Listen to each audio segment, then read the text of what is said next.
The White House, as we indicated at the top, is sending what can only be described as mixed signals about who is actually running the Department of Government Efficiency, DOGE. A court filing late last night said that Elon Musk is not technically part of DOGE and actually serves as a senior advisor to the president, which means he may serve in that role longer than originally articulated by the White House, which suggested it would be about a term of employment roughly 6 months.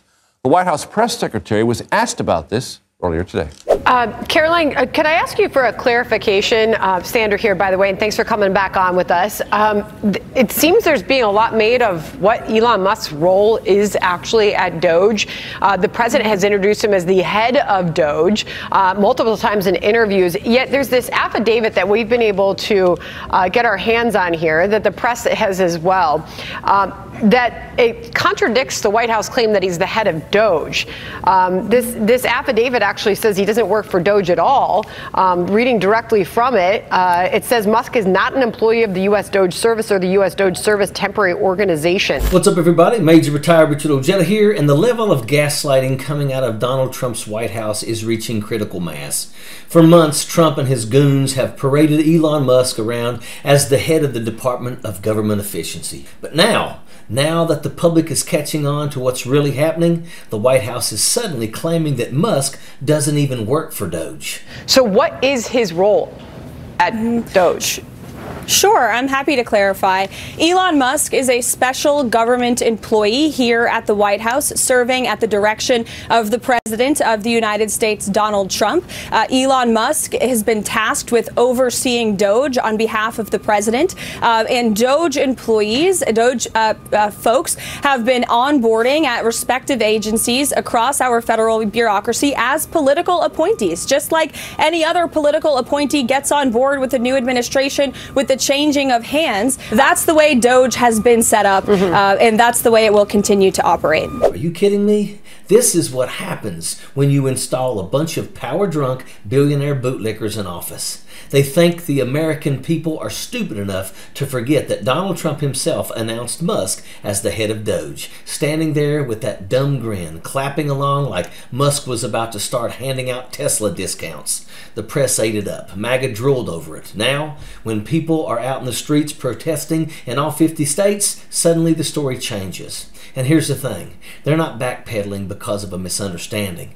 They're doing it because the heat is on. This came because there's a lawsuit by over 18 states' attorney general, all liberal, who sued the federal government, including Elon Musk, in his capacity as what they thought was head of DOGE and the Department of Government Efficiency, alleging that Elon Musk's role is unconstitutional. Now, obviously, this helped defend Elon Musk in this by basically saying it's not actually him, it's just a separate department in the government, and Musk is an advisor to the president. However, that does contradict really what we saw last week in the Oval Office. People are pissed, and they are pissed for good reason.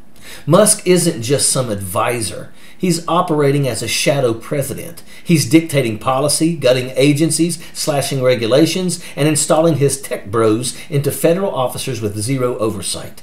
The second that fact became undeniable, Trump's people had no choice but to start pretending like it was all a misunderstanding. Newsflash, it wasn't a misunderstanding. It was deliberate deception. When it comes to questions about who is the administrator of DOGE, actually, do you believe that's an important question to have the answer to? No, the issue is not who is technically the administrator, who has the title.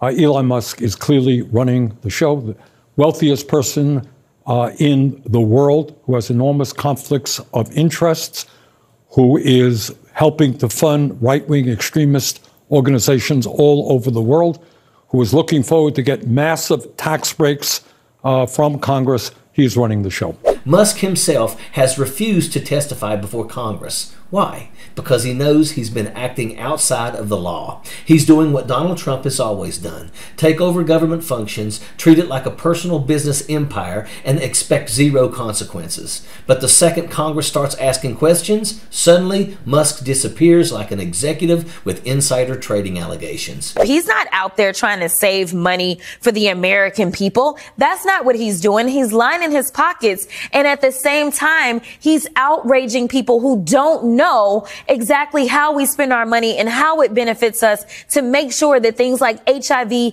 and AIDS doesn't become the worldwide pandemic that it used to be. And what does the White House do? Instead of addressing the real issue, which is Musk's unchecked power, they panic. They throw together a legal affidavit in the hopes of creating a paper trail to shield Musk from future investigations. He's not in charge. He's just an advisor. Yes, sure. And Trump is just a guy who checks in at Mar-a-Lago. This is how authoritarianism works. Trump gets the media to repeat a lie long enough that his supporters start believing it. Then, when the lie gets exposed, he doesn't admit fault. He just denies he ever said it. It's a gaslighting cycle, and MAGA eats it up. But the rest of the country isn't buying it anymore. If they were just trying to cut government waste, they wouldn't be scrambling to rewrite history. They know that they've got caught. And now the question is, what are the people going to do about it? This isn't the time for business as usual. The White House is playing a dangerous game, hoping that gaslighting and delay tactics will stop the momentum of these protests, but it won't. The more people learn, the angrier they're getting. And if this administration thinks they can lie their way out of this, they're about to get a very rude awakening. Because here's the truth. Elon Musk has been running DOGE from day one. Trump put him in charge because he wanted an unchecked billionaire tearing apart the federal government. And now that people are catching on, they're scrambling to erase their own words. But it's too late, because we all saw the tape. We saw Donald Trump himself name Musk as head of DOGE. We saw Musk in the Oval Office giving policy directives. We saw his own damn kid call out Trump to his face. No legal affidavit is going to erase that. And no amount of gaslighting is going to stop the movement building against them. When Fox News, yes, freaking Fox News, starts calling out Carolyn Leavitt on her gaslighting, you know the narrative is slipping away. This is the network that has carried Donald Trump's water for years, backing up every lie, every grift, every ridiculous conspiracy. And now, even they can't keep this story straight. Sandra Smith put Leavitt on the spot. Is Elon Musk the head of DOGE or not? Because the White House just filed legal documents saying that he's not. No connection, no power, just a senior advisor. But Trump himself stood next to Musk on camera, calling him the guy in charge. So which is it? Leavitt panicked. You could see it in her eyes. The gears grinding, the pre-packaged talking points scrambling for an exit. She finally landed on a pathetic half-truth. Musk is overseeing DOGE, but only on behalf of the president. That's not what the filing says, though. That's not what Donald Trump said. And that sure as hell isn't what Musk's been doing. If he's just an advisor, why does he have DOGE loyalists installed across federal agencies? Why is he dictating policy? Why is he refusing to testify before Congress? The answer is because this isn't just about Musk. This is a billionaire rule, plain and simple. And even Fox News can't pretend otherwise. They know that Leavitt is just another cog in Donald Trump's machine, another pawn sent out to cover for corruption. The problem? She's completely out of her depths. She's trying to sell a lie that already fell apart. She's just stammering through scripted nonsense while the entire country watches the walls close in. And here's the thing, she won't last. Trump's loyalty is a one-way street. When the heat gets too high, Leavitt will be thrown under the bus so fast that her head will spin. That's how this works. That's how it always works. But that doesn't fix the real problem. Musk isn't an advisor. He's running the government. The second Congress catches up to that fact, the entire house of cards collapses. That's why the White House is scrambling, why Leavitt is flailing on live TV, why even Fox is backing away. And here's the final piece. This isn't just about Musk. This is about Project 2025, the hostile takeover of the government by unelected billionaires. Musk is just a front man. Trump hands him power, lets him gut agencies, and pretends he's still the one in control. But pull back the curtain, and what do you see? Not strength, not leadership, just two anxious, nervous little morons playing emperor while the country burns.